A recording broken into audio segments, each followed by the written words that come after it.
लिख रहे हैं नजर पहुँचे हैं जहां जिला पंचायत सीधी में प्रत्येक मंगलवार को जन सुनवाई का कार्यक्रम किया जाता है। जन सुनवाई में जिले भर के लोग अपनी फरियाद लेकर के आते हैं, समस्या लेकर के आते हैं और उन समस्याओं को यहां सुना जाता है। जिला कलेक्टर साहब द्वारा, अपर कलेक्टर साहब द्वारा और भी सभी विभाग के अधिकारियों द्वारा और उस समस्या का हर संभव निराकरण किया जाता है, ऐसा यहाँ का मानना है। इसी बीच में हमारे साथ में एक वकील साहब हैं जो कहाँ से आए हैं, क्या समस्या लेकर के आए हैं, हम वकील साहब से सीधे जुड़ करके बात करना चाहेंगे।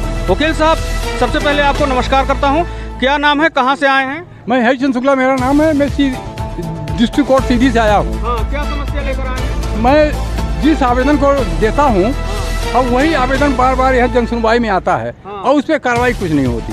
हाँ, जो एसडीएम सिहावल है वो कहता है कि पैसा दो तो काम होगा, नहीं है तो नहीं काम होगा। ऐसा कौन कहता है? ये एसडीएम सिहावल जो वर्तमान में है। हाँ, तो क्या कहना चाहेंगे आप जिला कलेक्टर? वो कहते हैं कि आप शिकायत काहे करते हो, जिला में शिकायत करोगे तो काम नहीं होगा। अच्छा, हाँ, पैसा दो तो आपका काम नहीं होता तो उसकी शिकायत आप करने आते हैं, तो आपको ऐसा कहा? हाँ, पत्रकार दिक्कत में है, पत्रकार विकलांग है।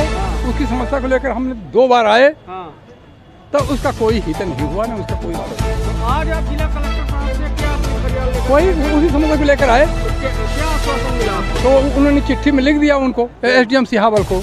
हमने बताया कि तो भाई एसडीएम सिहावल काम करने लायक नहीं है, इसको हटा दो। हाँ, इस जिले से न रहेगा। तो जो कलेक्टर साहब ने चिट्ठी लिख करके आपको आश्वस्त किया है, उस पर आप कहाँ तक संतुष्ट हैं? अब जब काम उसका हो जाए पत्रकार का तो हम मान लें कि ठीक काम हो रहा है। हाँ, अब काम नहीं हो रहा तो हम क्या कहेंगे? तो आगे आपका क्या कहना है? आगे क्या करेंगे? ये अब फिर देखेंगे, दूसरा व्यवस्था बनाएंगे क्या है। जिले के सांसद महोदय और विधायक जी से अपील क्या करें? हाँ, उनसे भी कहा हमने कि आपके जिले में एक तहसील में एसडीएम सिहावल काम नहीं कर रहा है, तो उनसे वो कह देते हैं कि हाँ पत्रकार भेजो, हम काम करेंगे। वो पत्रकार जाता है, दूर डांट के भगा देते हैं।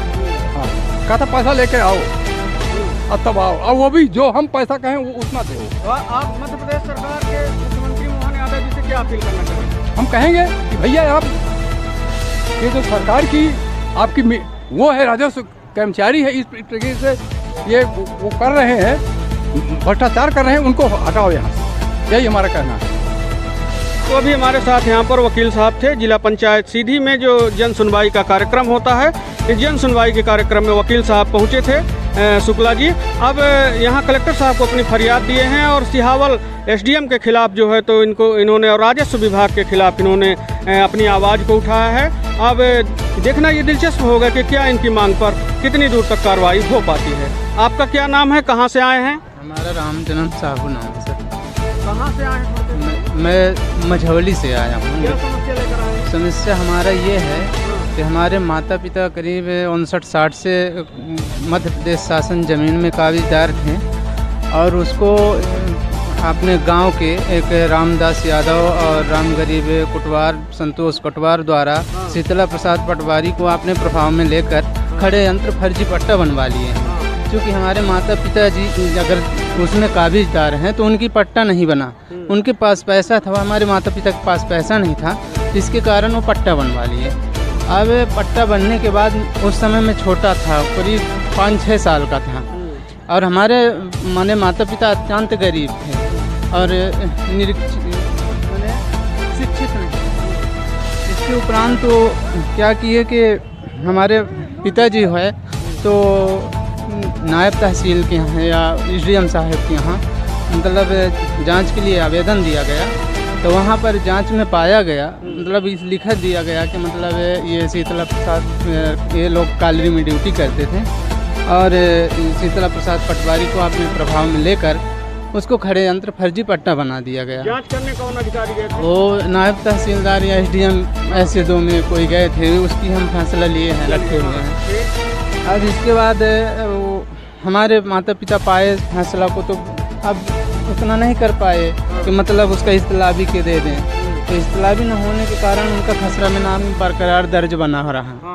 अब वो रामदास ख़त्म हो गया, मेरा पिता भी ख़त्म हो गए, उसका पुत्र अमरजीत और मुन्नी द्वारा उस फर्जी पट्टा को बेच दिया गया।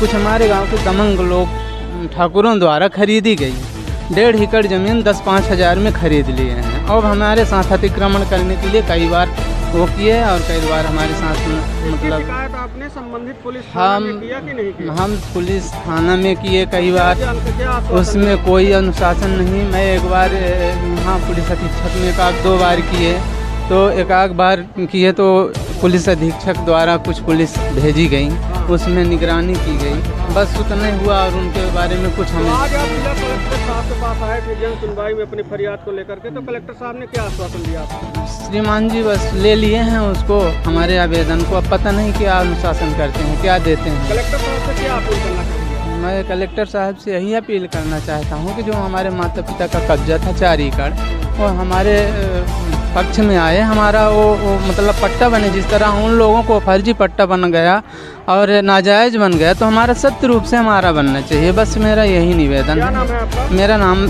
राम जन्म साहू। कहाँ से आए हैं? मैं देवाई से आया हूँ सर। कौन से ब्लॉक में पड़ता है देवाई? देवाई पड़ता है मझौली ब्लॉक में।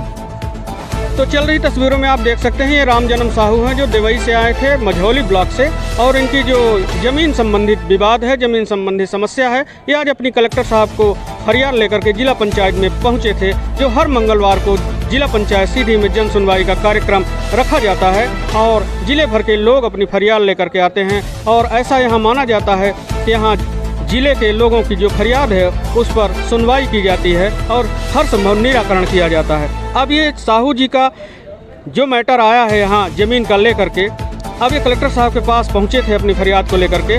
अब ये देखना दिलचस्प होगा कि क्या इनकी फरियाद पर, क्या इनके आवेदन पर अमल हो पाता है, क्या इनको न्याय मिल पाता है अथवा नहीं। दिल्ली क्राइम नेशनल न्यूज़ के लिए सीधी से टीपी मिश्रा की रिपोर्ट।